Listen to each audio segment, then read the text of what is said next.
The first time I noticed him, I thought he was dead. Not metaphorically. I actually stood there for a few seconds, staring across the reading room, trying to see if his chest was moving. It wasn't. And the strange part was, no one else seemed to notice. I'm a graduate student, and that semester I practically lived in the Harlow Public Library. Most nights I stayed there until closing. Same table, same spot, same routine. After a while, you stop noticing people. Everyone just blends into the background. Except him. Table 7, far corner of the room, near the window. He was always there when I arrived, usually around 7. Same chair, same position, same book open in front of him. At first, I didn't think much of it, but after a few days, something started to feel off. He never moved. Not like barely moved. Not at all. No shifting, no adjusting, no reaching for his phone, nothing. Just sitting there, hands placed flat on either side of the book, staring down at the same page. One night, out of curiosity, I timed him. 43 minutes, without a single visible movement. That's when it stopped feeling normal. I mentioned him to the librarian, Mrs. Chen, one evening. I asked if she knew who he was. She smiled and said, "He's been coming in for a while. Very quiet, no trouble." That should have reassured me, but it didn't, because she didn't actually answer my question. The next week, I started coming earlier, 6:30, then 6. He was always already there, every time, like he had been sitting there long before I arrived. That didn't make sense. Then I noticed something worse. The book. I finally walked close enough one evening to get a proper look. It was a paperback, plain, forgettable cover, but the spine, it was completely untouched. No bends, no creases, no sign it had ever been opened more than once. But he had been reading it every night, same page, for weeks. That's when I started feeling uncomfortable. Not scared, just aware, like I was noticing something I wasn't supposed to notice. One night, something changed. For the first time, he moved. Slowly, very slowly, he turned his head. Not randomly, not casually, directly toward my table. And the thing is, I wasn't even sitting there yet. I had just walked in, but he was looking exactly at my spot, like he knew, like he had memorized it. He held that position for a few seconds, then turned back to the book. I should have left. I didn't. A few nights later, Mrs. Chen wasn't there. There was a different staff member, someone new. I asked him, casually, if the library kept records of regular visitors. He said no, then asked why. I told him it was nothing, but it wasn't nothing anymore. The last night I saw him, the library was almost empty. Just me, one other student, and him. Mrs. Chen made the closing announcement. Everyone started packing up, except him. He didn't move. Mrs. Chen walked over to his table, said something quietly. He stood up. That part was normal. But then something happened that didn't feel normal at all. He picked up the book and handed it to her. Not like it was his, like it belonged to her. And she took it without hesitation, like she had been expecting it. Then that's when I finally saw the cover properly. It wasn't a novel. It wasn't even a personal book. It was a staff notebook, the kind used for internal logging. I stood there for a moment, trying to make sense of it. Security, maybe. Some kind of monitoring system. Someone keeping track of visitors. That would explain the notebook. That would explain the routine. Then I looked back at his table. Table 7, far corner. And that's when I noticed something I had completely ignored before. A small mirror mounted high on the wall, angled perfectly. From that seat, you could see the entire reading room. Every table, every chair, every person, including me. That's when it finally clicked. He wasn't reading. He wasn't studying. He wasn't even there for books. He was watching. And the worst part? He always knew exactly where I was sitting, even when I hadn't sat down yet. I never went back to that library. I've tried to come up with explanations, security, research, something official, something normal. But I still remember what Mrs. Chen said. She didn't say she knew him. She didn't say she didn't. She just said he was no trouble.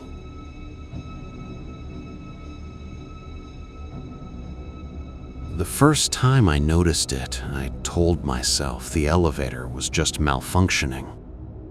I'd been working at the Halverson Public Library for almost a year, long enough to memorize everything about that building. The sounds, the layout, even the way the floors felt under your feet. There were 5 floors: basement, ground, 2, 3, 4, and 5. That wasn't something you guessed. That was something you knew.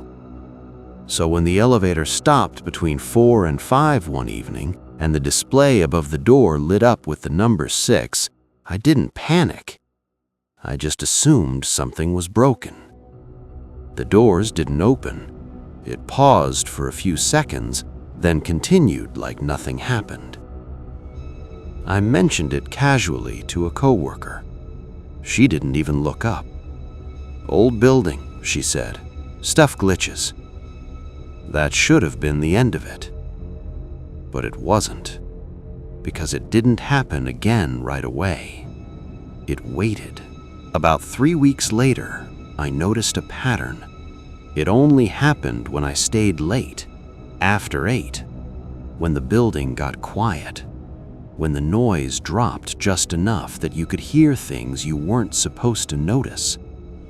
The elevator would stop on 6 every time, on the way up, on the way down, always just for a few seconds, like it was waiting. That's when I started tracking it. Dates, times, duration. 14 times in 6 weeks. Never during the day, never when the building was busy, only when it was almost empty. I asked Gerald from maintenance. He showed me the building plans. 5 floors. No 6th. No restricted level. No hidden section. Nothing. And that's when it stopped being a glitch and started becoming a question. The first time the doors opened, I wasn't ready. It was a Wednesday night. I was alone. The elevator stopped. The number changed to 6, and then the doors slid open. The hallway looked normal. That's what made it worse. Same floors, same walls, same doors, but everything felt wrong. The lighting was dim, gray, like the color had been drained out of it, and the air, it smelled stale, like it hadn't been disturbed in years. I didn't step out fully, just enough to keep the doors from closing, and that's when I noticed the floor. Dust, a thin layer across the entire hallway, undisturbed, except there were footprints. They weren't mine. They led from the elevator to one of the doors and back. Someone had been there recently. I stepped back, let the doors close, and told myself I imagined it. I didn't go back for 4 days. Not because I was scared, just avoiding it. That's what I told myself. Then on Sunday night, I came back. I didn't have a shift. I didn't need to be there, but I still came. The elevator stopped on 6 again. The doors opened.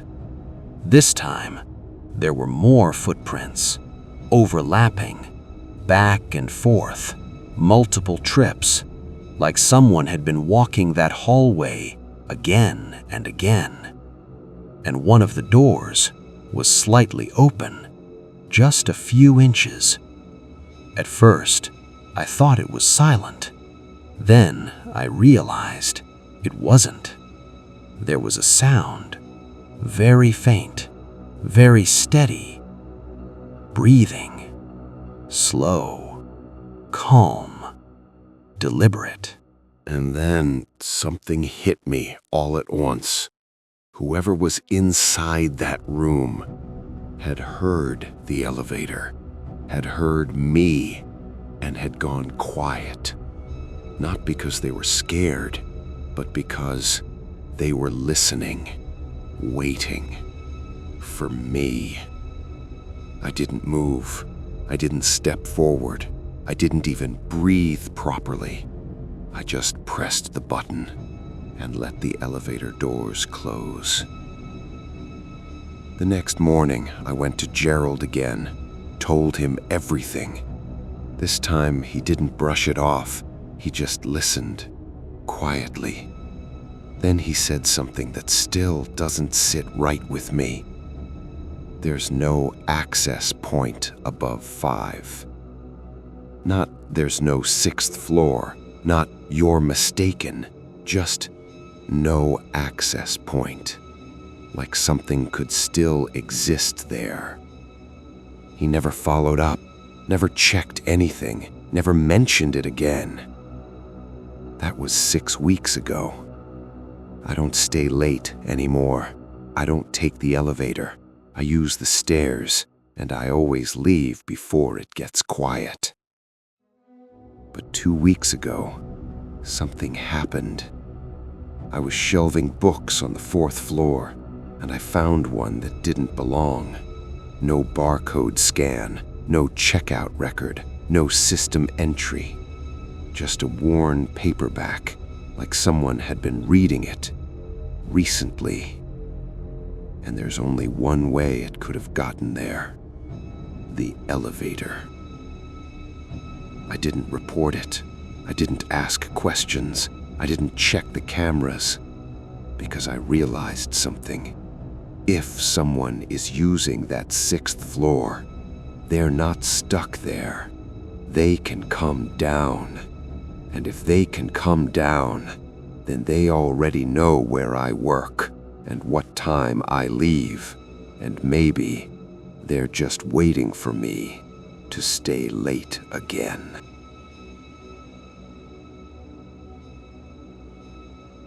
The first thing I noticed was the chair across from me had moved. Not a lot, maybe an inch, maybe less. But I had been staring at that chair for almost an hour. It was directly in front of me, and I knew, without even thinking about it, that it hadn't been like that before. It looked like someone had just stood up from it. It was 11:40 p.m. The library closed at midnight, and I was completely alone. At least, I thought I was. I remember trying to explain it away immediately. Old building, uneven floor, furniture shifts sometimes, that kind of thing. And for a moment, I actually believed it. The silence in that place was different at night. Not empty, heavy, like the air itself was absorbing sound. You could hear everything, every movement, every small noise, even your own breathing started to feel too loud. I turned a page, and somewhere behind me, another page turned. I froze. It wasn't loud, but it was clear, the exact same sound, paper sliding against paper. The stacks behind me were completely dark. I had checked them earlier. Every motion sensor light had turned off. No movement, no one there. I turned slowly in my chair. The stacks stretched across the entire back wall, long, narrow aisles, pitch black.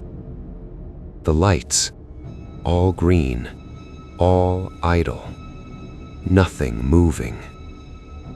I stayed like that for a few seconds, listening, waiting. Nothing. So I turned back. That's when I saw my pen.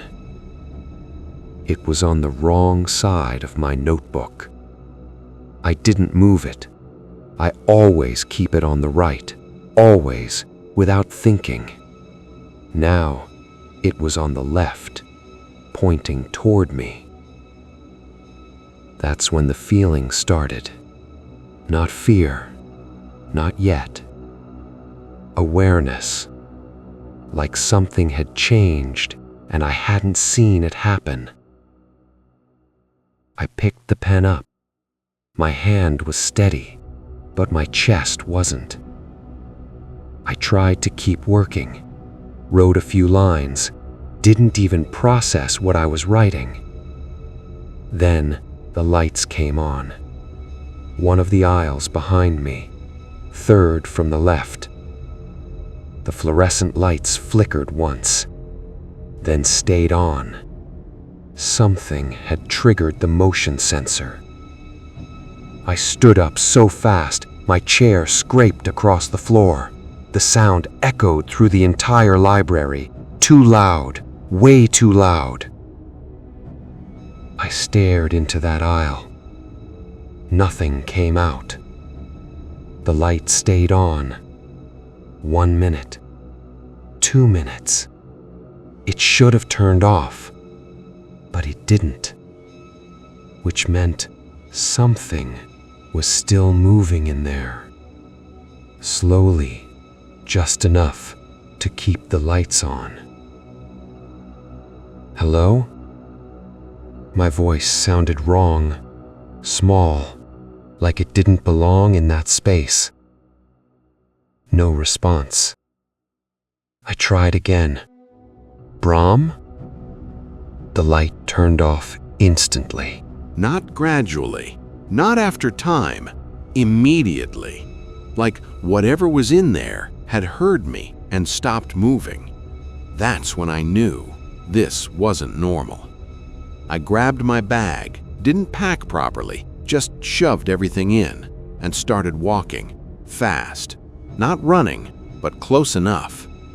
I didn't look back, not at the chair, not at the stacks, because something told me if I did, I might see something I couldn't explain.